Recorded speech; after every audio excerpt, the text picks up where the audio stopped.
चटैया पापा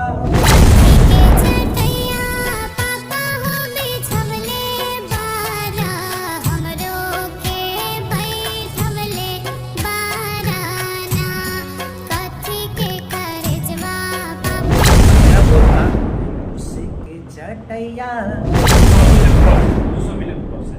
तो पेमेंट की बात करें तो पेमेंट तो खैर अभी मुझे 1 रुपया भी नहीं मिला उसका। 1 रुपया भी पेमेंट नहीं मिला है। हाँ, ये कैसे होगा? लेकिन उसका अभी तक। नमस्कार, मेरा नाम चंदन है और आप लाइव न्यूज ग्लोबल देख रहे हैं। अभी हम मौजूद है मुजफ्फरपुर में और मेरे साथ में जो शख्स है इसका नाम है राजकुमार पासवान जी। आज के डेट में ये किसी पर्चे का मोहताज नहीं है और इनका ऐसा ऐसा गाना है जो कि सुन के आपकी आंखों में आंसू आ जाएगा। और इनका गाना हर एक शादी में बजता है, चाहे वो टाउन का शादी हो चाहे देहात का शादी, जहाँ कहीं भी हो। श्रद्धा सिन्हा का जिस तरह से गाना बजता है उस तरह ठीक इनका भी गाना बहुत ही धूमधाम से इनका गाना समझिए तहलका मचाता है। और ऐसा ऐसा गाना है, गाना सुनने के बाद आपकी आंखों में आंसू आ जाएगा, आप सही से सुन लीजिएगा। तो आज उनसे मिलने आए हैं और उनसे मिलते हैं, बात करते हैं। सबसे पहले स्वागत है सर। जी नमस्कार, आपका भी स्वागत है। अच्छा, आपका गाना है कथी के चटैया पापा हो बिछौले बारा, ये हर शादी ब्याह में बजता है, बजना तय। ऐसा लगता है जब गाना बजता है तो लगता है रियल में कि शादी ब्याह हो रहा है। तो ये गाना आप ही गाए हुए हैं ना?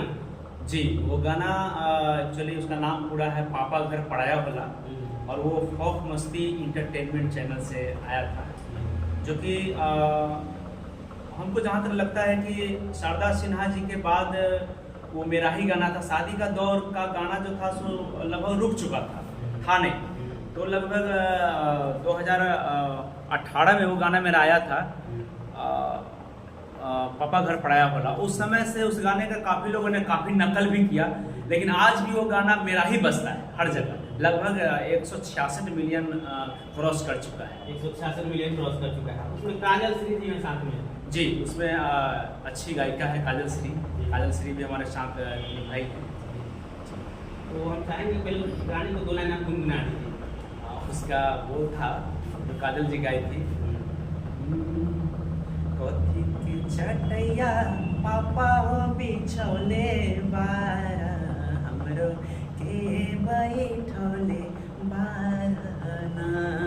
और मेरा बोल था उसके चटैया पेटी है बिछौले बानी, तोरो के बैठौले बानी है।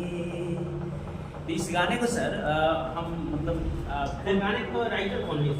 जी, इस गाने का राइटर मैं खुद हूँ। थोड़ा बहुत लिखने का कोई गाना आप लिखे हुए भी है, गाए हुए भी है? जी, थोड़ा बहुत लिखने का शौक रखता हूँ।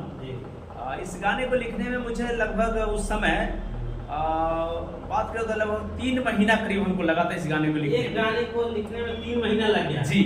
आज के डेट में लोग एक दिन में एक फिल्म लिख देता है, एक शॉर्ट मूवी लिख दे रहा है, और आपको 3 महीना लग गया है गाना को लिखने में। ये एक्चुअली बात ऐसा था ना, वो गाने को तो हमने 5 मिनट में ही लिख दिया था। जब शुरू किया था मात्र 5 मिनट हमको लगा था, गाना लिख के हटा दिया। लेकिन हमको कहीं न कहीं जो शब्द मैंने लिखा था वो हमको लग रहा था कि इससे और कुछ अच्छा होना चाहिए जो पब्लिक को अच्छा लगे। और हमने उसको काफ़ी रिसर्च किया, काफ़ी सोचा उस पर, और सोचते सोचते मैंने उस गाने को लगभग 50-60 बार लिखा होगा।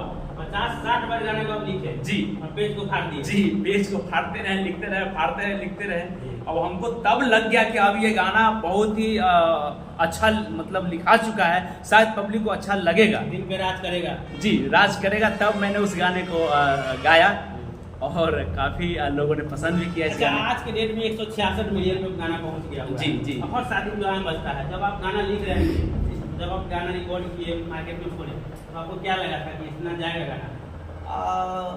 एक्चुअली विश्वास तो नहीं था। विश्वास नहीं था? हाँ, विश्वास इसलिए नहीं था कि आज के डेट में जहाँ हर तरफ अश्लील गाना बज रहे हैं, हाँ, बज रहे हैं, हाँ, आपको भरोसा नहीं था कि मेरा गाना? हाँ, भरोसा बिल्कुल नहीं था, क्योंकि अभी हर जगह जहाँ भी देखते हैं अश्लील का जमाना चल रहा है, उस समय भी चल रहा था। तो हमको लगा कि शायद अश्लील ज़्यादा चलता है तो ये सब गाना कौन सुनेगा। और उस समय शारदा सिन्हा जी का शादी विवाह चलता था, तो हम भी ये भी देखे कि भाई उनका चल रहा है तो हमारा कौन सुनेगा। लेकिन संजोग है जो अच्छा लगा लोग। लेकिन गाने का एक बोल ऐसा है कि गाना कोई काट नहीं सकता है। धन्यवाद इसके लिए। ये है कि नहीं? जी, उसके लिए क्या है ना कि इसी के लिए तो हमने 3 महीना मतलब लगा दिया उस गीत को लिखने में। अच्छा, और भी आपका गाना है? और भी जी बहुत है, हम बात चाहे 2-3 लाइन उसका भी गुनगुना दीजिए, जो श्रोता देख रहे हैं। जी, ये गाना है मेरा